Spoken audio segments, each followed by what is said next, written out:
अस्सलाम वालेकुम। आज मैं आपके साथ शेयर करूंगी कुछ टिप्स, ट्रिक्स और कुछ ऐसे काम अगर वो आप रमज़ान से पहले कर लेते हैं तो जो आपका रमज़ान है वो काफ़ी सुकून से गुजर जाता है और आपके पास रमज़ान में काफ़ी टाइम होता है इबादत करने के लिए। तो ये काम अगर आप पहले कर लेते हैं तो आप रमज़ान में अपना काफ़ी सारा टाइम सेव कर लेते हैं। तो चलें जी, व्लॉग को करते हैं स्टार्ट। तो मैं अपना रमज़ान का जो प्रेपरेशन है वो इस तरीके से स्टार्ट करती हूँ कि मैं सबसे पहले तो आ जाती हूँ डीप क्लीनिंग की तरफ। मैं सबसे पहले करती हूँ डीप क्लीनिंग, और जो है ना, किचन की डीप क्लीनिंग करने से फ़ायदा ये होता है कि आपको पता चल जाता है कि आपके पास कौन सी चीज़ें हैं और कौन सी चीज़ें ऐसी हैं जो ख़त्म हो गई हैं, आपको उनकी ग्रोसरी करनी है। और कुछ चीज़ें ऐसी भी आपको नज़र आ जाती हैं जो कि आपके इस्तेमाल में ही नहीं आ रही होती, तो आप उनको डोनेट कर सकते हैं और किचन में एक्स्ट्रा स्पेस क्रिएट कर सकते हैं। और इस तरीके से आपको ये भी पता चल जाता है कि कौन सी चीज़ें हैं जिनको रीफ़िल करने की ज़रूरत है। तो इन्हीं चीज़ों को देख के मैं अपनी ग्रोसरी लिस्ट भी बनाती हूँ, और जो भी चीज़ें ऐसी होती हैं जो मेरे इस्तेमाल में नहीं आ रही होती तो वो मैं इस महीने में ज़रूर डोनेट कर देती हूँ, ताकि अगर वो मेरे इस्तेमाल में नहीं आ रही तो किसी और के इस्तेमाल में आ जाए, और मुझे इस तरीके से जो है अपने किचन और घर में एक्स्ट्रा स्पेस भी मिल जाता है। और जी, दूसरा मेरा टिप या फिर मशवरा ये है कि जो आप अपनी रमज़ान की ग्रोसरी है वो आप रमज़ान से पहले कर लें, और आप जो है फुल मंथ की ग्रोसरी कर लें अगर आपका बजट इजाज़त देता है तो आप अपनी सारी ग्रोसरी अगर एक दफ़ा ही कर लेंगे फुल मंथ की, तो आपको रमज़ान में रोज़े में बार बार जो है ग्रोसरी के लिए बाहर नहीं जाना पड़ेगा, और उससे भी आपका टाइम जो है वो सेफ़ हो जाएगा। और सिर्फ फ्रूट और वेजिटेबल ऐसी चीज़ें हैं जो कि आपको लेनी पड़ेंगी, और जो बाकी ग्रोसरी है वो आप जो है रमज़ान से पहले ही कर लें। तो जैसे मैंने जो है अपनी सारी जो ग्रोसरी है वो कर ली है, लेकिन आपको सिर्फ वही चीज़ें मैं दिखा रही हूँ जो कि इस शेल्फ़ पे पूरी आ रही थी। तो जी, मैंने सारी जो है अपनी ग्रोसरी कर ली है, तो अब ये है रमज़ान में मुझे जो है ना इन चीज़ों के लिए बार बार नहीं जाना पड़ेगा। और जो है ना, आप फिर प्लान भी कर सकते हैं कि आपने रमज़ान में क्या बनाना है और रमज़ान से पहले आपने क्या बनाना है, तो आपकी जो प्लानिंग है वो भी अच्छी हो जाती है। और फिर तीसरा मेरा टिप ये है आपको कि आप जो अपनी सारे जो हैं स्पाइसेस वाले जार वो आप रीफ़िल कर लें। तो अगर आप रमज़ान से पहले उनको रीफ़िल कर लेते हैं तो आपको रमज़ान में उनको ये रीफ़िल करने के लिए आपको ज़रूरत नहीं पड़ती, और आपका जो है ना टाइम इससे भी सेफ़ हो जाता है।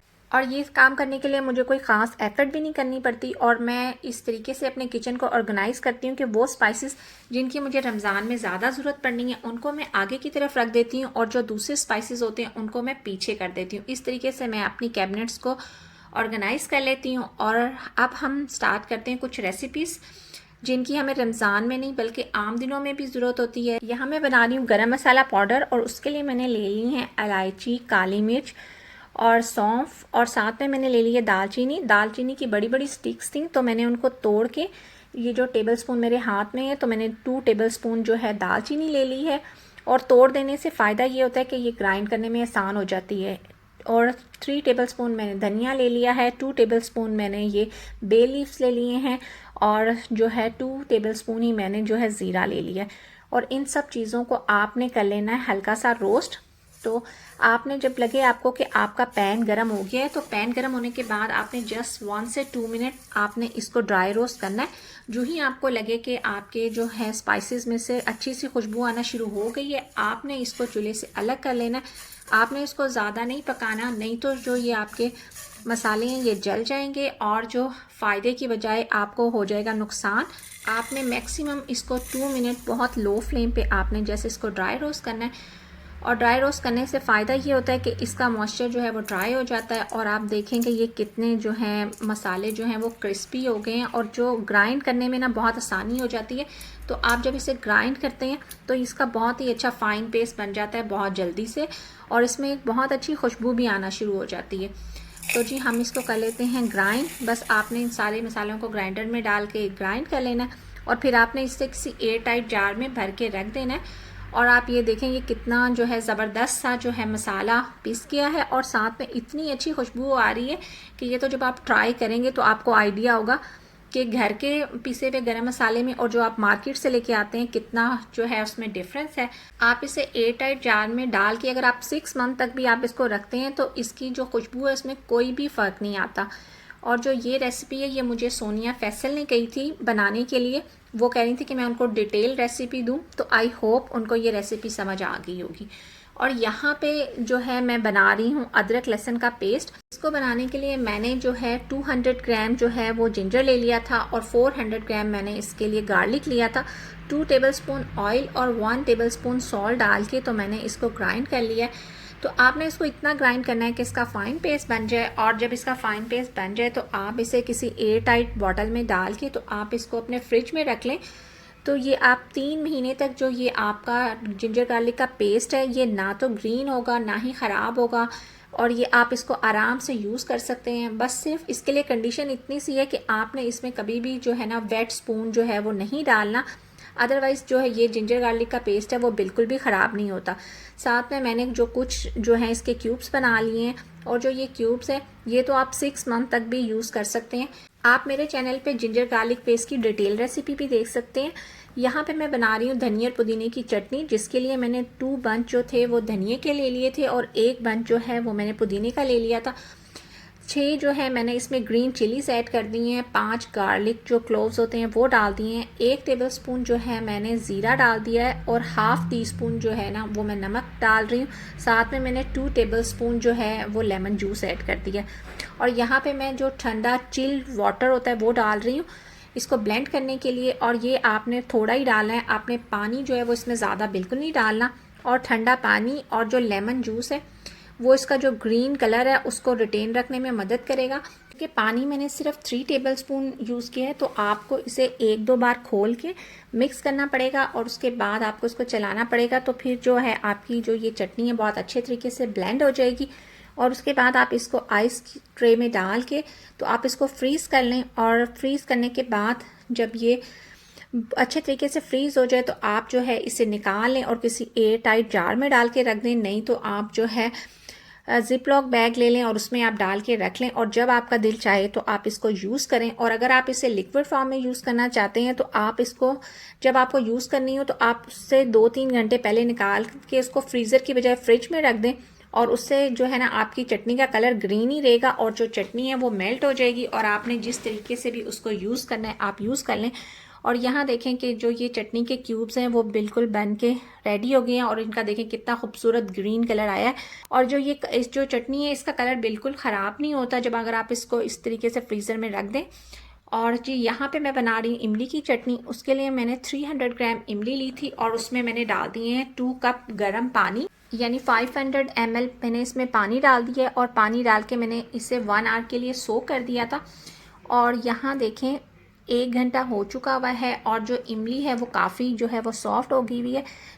गर्म पानी डालने की वजह से इमली बहुत ही जल्दी सॉफ्ट हो जाती है और आपका काम बहुत ही आसान हो जाता है। बस आपने इस तरीके से हाथों से इसको मसलते हुए ना आपने इसके जो सीड हैं वो निकाल देने हैं, और आपने सीड जो हैं वो कवर समेत निकालें, बिल्कुल इसी तरीके से जिस तरीके से मैं कर रही हूँ। आपने इसको अपने हाथ में लेना है और दबाते हुए इसका सारा जो है ना पल्प निकाल देना है और सीड अलग कर लेने हैं। तो आपके पास इस तरह का जूस आ जाएगा और जो सीड है वो अलग हो जाएंगे, और ये सीड जो है मैंने उनके कवर समेत निकाले हैं। उसके बाद आपके पास जो ये पल्प आ गया आपने इसको छान लेना है, और छानने के बाद अगर इसमें और जो भी मोटे पार्टिकल्स हैं वो निकलेंगे वो भी आपने निकाल के वापस सीड वाली प्लेट में डाल देने, और आपने घबराना बिल्कुल नहीं है। मैं ये जो इमली है इसको हम दोबारा यूज़ करेंगे, हम इसे फेंकेंगे नहीं। तो बस बाकी भी आपने जो सारा पल्प है इसी तरीके से छानना है, और जो ये मोटे मोटे पार्टिकल हैं आपने निकाल के वापस बीच वाली प्लेट में डाल देने हैं, उसी बाउल में जिसमें पहले हमने इमली सोक की थी, और उसमें 1 कप और पानी डाल देना है, और फिर दोबारा से इसको इस तरीके से आपने दोबारा मसलना है। और यहाँ पे आप देखें कि मुझे लग रहा था कि ये भी काफ़ी थिक है, तो मैंने इसमें 1 कप पानी और डाल दिया, मतलब मैंने इसमें टोटल 1 लीटर जो है पानी जो है मैंने इसमें डाल दिया। अब फिर दोबारा से आपने सेम जो है पिछले वाला प्रोसीजर रिपीट करना है, और बिल्कुल उसी तरीके से जो ये सारे सीड्स हैं इसमें से इमली में से निकाल देने हैं।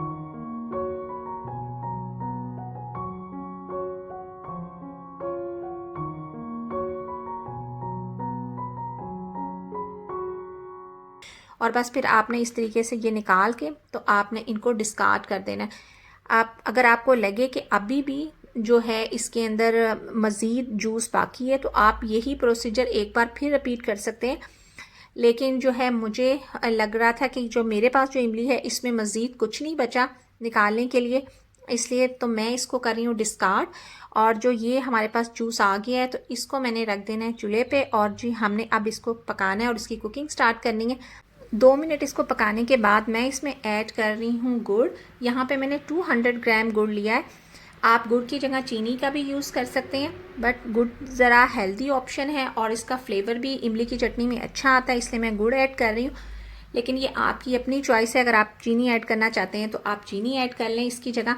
और उसके बाद जो स्पाइसेस हमने ऐड करने हैं उसमें है 1/2 teaspoon salt, 1/2 teaspoon chili powder, 1 teaspoon chili flakes, 1 teaspoon ज़ीरा पाउडर और 1 टीस्पून सौंठ यानी जिंजर पाउडर। ये सब स्पाइसेस हैं वो भी अब हमने इसमें ऐड कर देने हैं। और ये स्पाइसेस ऐड करने के बाद आपने इसको इतनी देर तक पकाना है कि जो है इमली जो है वो थिक होना स्टार्ट हो जाए। और यहाँ पे जो है मैंने सारे स्पाइसेस ऐड कर दिए और आपने जो फ्लेम है वो मीडियम टू लो रखना है। और इसको आपने जो है सारे स्पाइसेस मिक्स करने के बाद आपने इसको पकने देना है और बीच बीच में आप इसमें चम्मच हिलाते रहें। और आप देखेंगे कि 10 से 15 मिनट में जो ये आपकी इमली की चटनी है वो ठीक होना शुरू हो जाएगी। यहाँ पे इमली की चटनी को पकते हुए 15 मिनट हो चुके हुए हैं और आप ये देखें ये थिक भी होना शुरू हो गई है। तो बस इस स्टेज पे आपने फ्लेम को कर देना है ऑफ और इसको छोड़ देना है ठंडा होने के लिए। अगर आप इसको ज़्यादा थिक करना चाहते हैं तो आप इसको मज़ीद 5 मिनट पका लें। और अगर आपको लगे कि ये फिर भी जो है ठीक नहीं है तो आप इसमें 1 टेबलस्पून कॉर्नफ्लोर डाल के थोड़े से पानी में डिज़ोल्व करके वो इसमें डाल दें और 1 मिनट पकाएं कॉर्नफ्लोर डालने के बाद, तो भी ये ठीक हो जाएगी। तो मुझे ज़्यादा थिक नहीं करनी थी तो मैंने इसको उतार लिया और इसको ठंडा कर लिया और ठंडा करने के बाद मैंने इसको एक जार में भर के रख लिया। और ये देखेंगे नेक्स्ट डे का क्लिप है और ये फ्रिज में रखने के बाद इतनी जो है वो थिक होगी हुई है। तो इस तरीके से आपकी जो 2 चटनी है बहुत ही आसानी से बन के तैयार हो जाएंगी और आप इनको पूरा रमज़ान जो है बहुत ही आसानी से इंजॉय कर सकते हैं। और ये आप किसी भी चीज़ के साथ खाएं, बहुत ही ये मज़े की लगती हैं। आप इनको ट्राई ज़रूर करें और जब आप इन्हें ट्राई करें तो अपना फ़ीडबैक मुझे ज़रूर दें। और बहुत सारी चीज़ें हैं जो अभी शेयर करना आपसे बाकी हैं। इंशाल्लाह मिलूँगी नेक्स्ट व्लॉग में, तब तक के लिए अल्लाह हाफ़िज़।